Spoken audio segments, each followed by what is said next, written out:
Surname को लेकर की गई विवादित टिप्पणी मामले में राहुल के खिलाफ सुप्रीम कोर्ट में एक याचिका दायर थी, जिसे कोर्ट ने अब खारिज कर दिया है।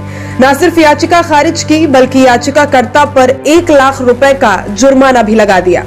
पीआईएल की सुनवाई करते हुए जस्टिस भूषण आर गवई और जस्टिस संदीप मेहता की पीठ ने याचिका को तुच्छ करार दिया और कहा कि ऐसी याचिकाओं में न केवल अदालत का बल्कि पूरी रजिस्ट्री का समय बर्बाद होता है। कांग्रेस सांसद राहुल गांधी की लोकसभा सदस्यता की बहाली के खिलाफ लखनऊ के एक वकील ने सुप्रीम कोर्ट में याचिका दाखिल की थी, जिसे न सिर्फ खारिज किया गया बल्कि जजों ने वकील को फटकार लगाते हुए उन पर 1 लाख रुपए का जुर्माना भी ठोक दिया।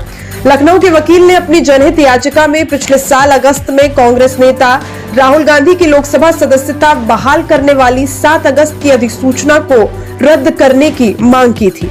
मोदी उपनाम से संबंधित 2019 के आपराधिक मानहानि मामले में राहुल गांधी की सजा पर रोक लगाने के शीर्ष अदालत के आदेश के बाद उनकी लोकसभा सांसदी बहाल की गई थी।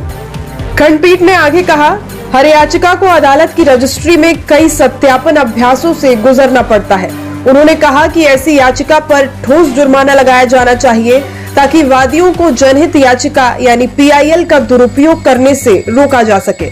अपने संक्षिप्त आदेश में पीठ ने कहा कि अदालत ने 20 अक्टूबर को वकील और याचिकाकर्ता अशोक पांडे की इसी तरह की एक और जनहित याचिका को खारिज कर दिया था, जब राष्ट्रवादी कांग्रेस पार्टी के नेता मोहम्मद फैजल की लोकसभा सदस्यता की बहाली को चुनौती दी गई थी।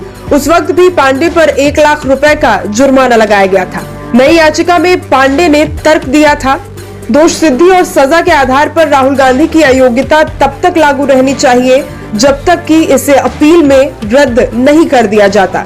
पांडे ने शीर्ष अदालत में इस मुद्दे पर निर्णय लेने का आग्रह किया कि क्या किसी आरोपी की सजा को अपील अदालत या किसी भी अदालत द्वारा रोका जा सकता है, और क्या सजा पर रोक के आधार पर एक व्यक्ति जो कानून के संचालन से अयोग्यता का सामना कर चुका है, संसद के सदस्य के रूप में चुने जाने या सांसद होने के लिए योग्य हो जाएगा।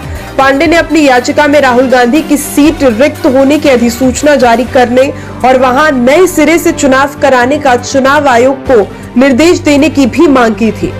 वहीं जस्टिस गवई की अगुवाई वाली पीठ ने पिछले साल 4 अगस्त को इस आधार पर कांग्रेस नेता की सजा पर रोक लगा दी थी कि ट्रायल जज ये बताने में विफल रहे थे कि राहुल गांधी कानून के तहत अधिकतम सजा के हकदार क्यों थे और उनकी अयोग्यता जारी रहने से क्या उनके निर्वाचन क्षेत्र के लोग संसद में उचित प्रतिनिधित्व से वंचित नहीं हो जाएंगे।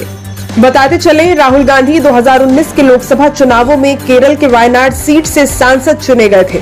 मोदी सरनेम केस में उन्हें 23 मार्च को सूरत ट्रायल कोर्ट ने दोषी ठहराया था और सजा सुनाई थी। इसके बाद लोकसभा सचिवालय ने उन्हें संसद से अयोग्य घोषित कर दिया था। सांसदी बहाली से पहले तक राहुल गांधी 131 दिनों तक सांसद के रूप में अयोग्य रहे थे। न सिर्फ याचिका खारिज की, बल्कि याचिकाकर्ता पर 1 लाख रुपए का जुर्माना भी लगाया है। हंगामा टाइम्स की तमाम खबरों को देखने के लिए हंगामा टाइम्स को सब्सक्राइब कर लीजिए और बेल आइकन दबा लीजिए। अगर आपको ये वीडियो अच्छा लगा हो तो लाइक बटन प्रेस कर अपनी प्रतिक्रिया हमारे कमेंट बॉक्स में देना मत